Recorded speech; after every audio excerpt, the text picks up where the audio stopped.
Drama serial Noorjahan की आज last episode हमने देखी और बहुत ही ज़बरदस्त कमाल की इसमें हर चीज़ थी। चाहे वो डायरेक्शन हो, राइटिंग हो, एक्टिंग हो, सब कुछ परफेक्ट था। तो इसमें दिखाया गया कि किस तरह से नूरजहाँ का तकब्बुर टूटता है और उसे एहसास होता है कि उसने जो उसकी ज़िंदगी भर की कमाई थी अपने बेटे, वो ही अपनी ज़िद और अना के हाथों उसकी भेंट चढ़ा दिए हैं। तो वो आखिरी जो हुनैद रह गया था, उसकी बीवी को भी थप्पड़ मारकर उसकी बेटी से भी नफ़रत का इज़हार करके उसे भी बददिल कर देती है। वो भी उसकी आँखों की में आँखें डालकर पहली बार बात करता है और कह देता है कि वो अब यहाँ पर मज़ीद नहीं रह सकता, जहाँ पर उसकी बीवी की भी तस्लील है और उसकी बेटी को भी हक़ीर समझा जाता है। तो वो अपनी बीवी को कहता है कि बोरिया बिस्तरा समेटो और ये सब के सब जो हैं यहाँ से चले जाते हैं।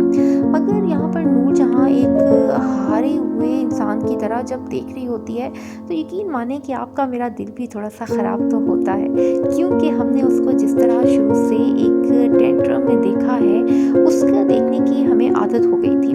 मगर यहाँ पर उसने अपनी ही अना के हाथों में सब कुछ खो दिया है। वो जाते-जाते फिर से बेटे को रोकने की गर्ज से भी जो बातें करती है, वो भी कोई प्यार मोहब्बत वाली नहीं होती, बल्कि वो भी अना के हाथों मजबूर होकर वो कहती है कि तुम लोग इन आसाइशात के बगैर नहीं रह सकते।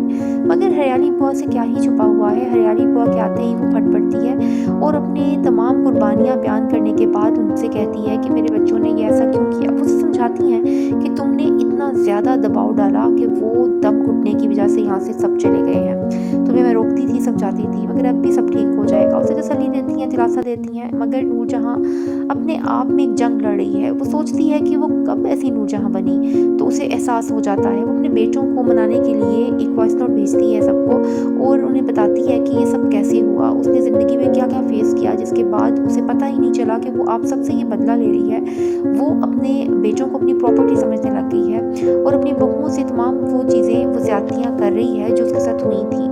ये तो आप भी मानेंगे नाज़रीन कि ऐसा होता है ज़िंदगी में, जब कुछ हमारे साथ बुरा होता है, जिस इंसान से हम नफ़रत कर रहे होते हैं, कहीं न कहीं हमारे अंदर भी उसकी कोई ना कोई क्वालिटी और उसकी कोई ना कोई ख़सलत आ ही जाती है। तो ऐसा ही यहाँ पर दिखाया गया। बहुत ही ज़बरदस्त ड्रामा था, बहुत ही सबक आमोज़ ड्रामा था। उसमें यही बताया गया कि बेटों की शादियाँ तभी होनी चाहिए जब वो आपकी गोद से निकल सकें और आप उन्हें अपनी गोद से निकाल सकें। तो बहुत ही बेस्ट इसका मुझे तो मोरल लगा। आपको कैसा लगा लाज़मी बताइएगा। तो नूरजहाँ एक बहुत ही पॉजिटिव रोल में वापस आ चुकी थी और सारे बच्चे उसको मिलने के लिए आए हुए थे और बहुत खुश हो रहे थे। वो अपनी पोती से भी बहुत प्यार कर रही थी, पोते से भी प्यार कर रही थी और नूर बानो को उसने स्पेशली बनाया था, स्पेशल लेटर लिखकर उनसे कहा था कि वो नूर बानो ही रहे, नूरजहाँ ना बन जाए। और इस बात का इतना गहरा असर हुआ था नूर बानो के ऊपर, जो कि इनकार कर चुकी थी मुराद को कि वो उसके साथ नहीं जाएगी, उसका इस घर से कोई ताल्लुक़ नहीं है। मगर ये लेटर मिलने के बाद उसने वाक़ई में सोचा कि कहीं न कहीं अब वो भी नूरजहाँ बन रही है।